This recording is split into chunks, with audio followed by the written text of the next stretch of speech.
الحمدللہ رب العالمین والصلاة والسلام علی سید المرسلین۔ خلاصۃ النحو حصہ اول، الدرس الثالث والعشرون۔ خلاصۃ النحو حصہ اول کے سبق نمبر 23واں۔ آئیے سبق کا نام سنتے ہیں، فعل مضارع کا اعراب۔ امید ہے آپ خیر و عافیت سے ہوں گے، اچھی اچھی نیتیں فرما لیجیے اور کتاب پڑھنے کی دعا بھی پڑھ لیجیے۔ دیکھیں اس سبق میں کیا ہے، فعل مضارع کا اعراب۔ فعل مضارع کا اعراب تین طریقے سے آتا ہے، یا تو یہ رفعی ہوگا یعنی ضمہ کے ساتھ آئے گا، یا تو نصب کے ساتھ آئے گا، یا پھر جزم کے ساتھ آئے گا، ٹھیک ہے۔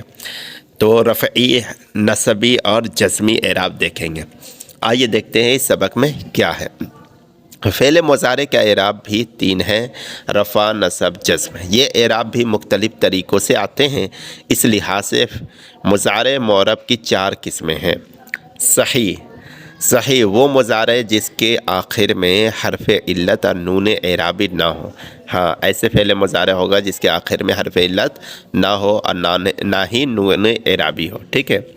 اس کا اعراب کیا ہوگا؟ اس کی حالت رفعی ضمہ سے ہوگا، حالت نصبی فتحہ سے، اور حالت جزمی سکون سے آتی ہے۔ ظاہر سی بات ہے، الفاظ سے ہی معلوم چل رہا ہے، رفع منے رفع یعنی پیش والے، اور نصب منے نصب، اور اسی طرح جزم والے یعنی ساکن سکون والے ہوں گے۔ دیکھیں مثال کے طور حالت رفعی میں ینصرو، حالت نصبی میں لن ینصرا۔ اچھا، لن نواصب مضارع میں سے ہے، لن کے داخل ہونے پر فعل مضارع کیا ہو جاتا ہے؟ منصوب ہو جاتا ہے، تو اس لیے لن ینصرا۔ حالت جزمی لم ینصر، یہ لم جو ہے یہ حروف جوازم میں سے ہے، اس لیے فعل مضارع میں داخل ہوگا لم ینصر ہو گیا، ٹھیک ہے۔ ناقص واوی یا یائی، یعنی ایسا فعل مضارع جس کے آخر میں واو ہو یا یا ہو اور نون اعرابی نہ ہو، ٹھیک ہے۔ واو ہو یا یا ہو، نون اعرابی کی بات ابھی نہیں چل رہی ہے۔ اس کی حالت رفع ضمہ تقدیری سے، یعنی جب ایسا معاملہ ہوگا کہ واو ہو یا یا ہو تو اب اعراب جو ہے نا دکھائی نہیں دے گا، ٹھیک ہے، تقدیری ہوگا، پوشیدہ ہوگا۔ اور حالت نصبی فتحہ لفظی سے ہوگا، یعنی فتحہ یعنی زبر دکھے گا۔ اور حالت جزمی حذف آخر سے آتی ہے، یعنی آخر سے حرف علت واو یا وہ گرا دی جائے گی، حذف کر دیا جائے گا، ٹھیک ہے۔ دیکھیں مثال، حالت رفع میں یدعو، اصل میں کیا تھا؟ یدعو تھا تو یدعو ہو گیا۔ اسی طرح یرمیو تھا اصل میں تو یرمی ہو گیا۔ لن یدعوا، تو یہ واپس واو پر کیا آ گیا؟ لن کی وجہ سے نصب ہو گیا۔ اسی طرح لن یرمیا، لن یرمیا، ٹھیک ہے۔ لن یدعوا لن یرمیا، حالت نصبی میں لن یدعوا لن یرمیا، یعنی حروف علت میں نصب آ سکتا ہے، آسانی سے پڑھی جا سکتی ہے، اس لیے اس میں اعراب آ گیا۔ حالت جزمی میں لم یدعو، حرف علت گرا دیا گیا۔ لم یرمی، اس سے بھی حرف علت گرا دی گئی۔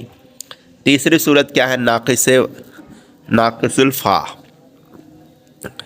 ناقص الالفی لکھا ہوا، الفی وہ مضارع جس کے آخر میں الف ہو اور نون اعرابی نہ ہو، ٹھیک ہے۔ وہ مضارع جس کے آخر میں کیا ہو؟ الف ہو اور نون اعرابی یہاں بھی نہ ہو، نون اعرابی کا کلام نہیں ہے یہاں پر۔ اس کی حالت رفعی ضمہ تقدیری سے، یہاں بھی حالت رفعی میں کیا ہوگا؟ ضمہ تقدیری سے، یعنی ضمہ ظاہر نہیں ہوگا۔ اور حالت نصبی فتحہ تقدیری سے، یہاں بھی فتحہ ظاہر نہیں ہوگا۔ اور حالت جزمی حذف آخر سے، یعنی آخر میں الف کو بھی حذف کر دیا جائے گا، ٹھیک ہے۔ دیکھیں حالت رفعی میں مثال اس کا ہے، یرضا، اصل میں یردیو تھا، ہے نا، یا ما قبل فتح ہونے کی وجہ سے یا کو الف سے بدل دیا، یرضا ہو گیا، ٹھیک ہے۔ حالت نصبی لن یرضا، ٹھیک ہے، جیسا کہ کہا گیا ہے کہ اس کی حالت نصبی میں بھی فتح تقدیری ہوگا۔ اصل میں لن یرضیا تھا تو یا ما قبل فتح ہونے کی وجہ سے الف سے بدل دیا، لن یرضا ہو گیا۔ اسی طرح حالت جزمی میں لن یرضا، ٹھیک ہے، آخر سے حرف علت لم کی وجہ سے گر گیا تو یہ لم یرضا ہو گیا۔ آگے دیکھیں چوتھی صورت مضارع بانون اعرابی، وہ مضارع جس کے آخر میں نون اعرابی ہو، ٹھیک ہے، نون اعرابی اب بات آئی ہے، اس کی حالت کیا ہوگی؟ اس کی حالت رفع ثبوت نون سے اور حالت نصبی و جزمی حذف نون سے آتی ہے، یعنی حالت رفعی میں نون بظاہر ہوگا لیکن حالت نصبی میں، حالت جزمی میں نون کو گرا دیا جائے گا۔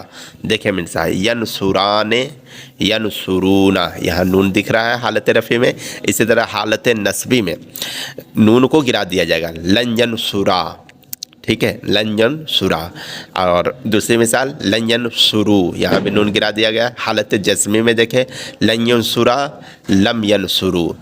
تو یہ بالکل آسان سبق ہے، اور یہ آسان سبق ہونے کی وجہ یہ ہے کہ پچھلے میں آپ نے پڑھ چکا ہے لن اور لم کا بیان، اسی وجہ سے تھوڑی سی اور اضافت ہوئی ہے۔ امید ہے سبق سمجھ میں آیا ہوگا۔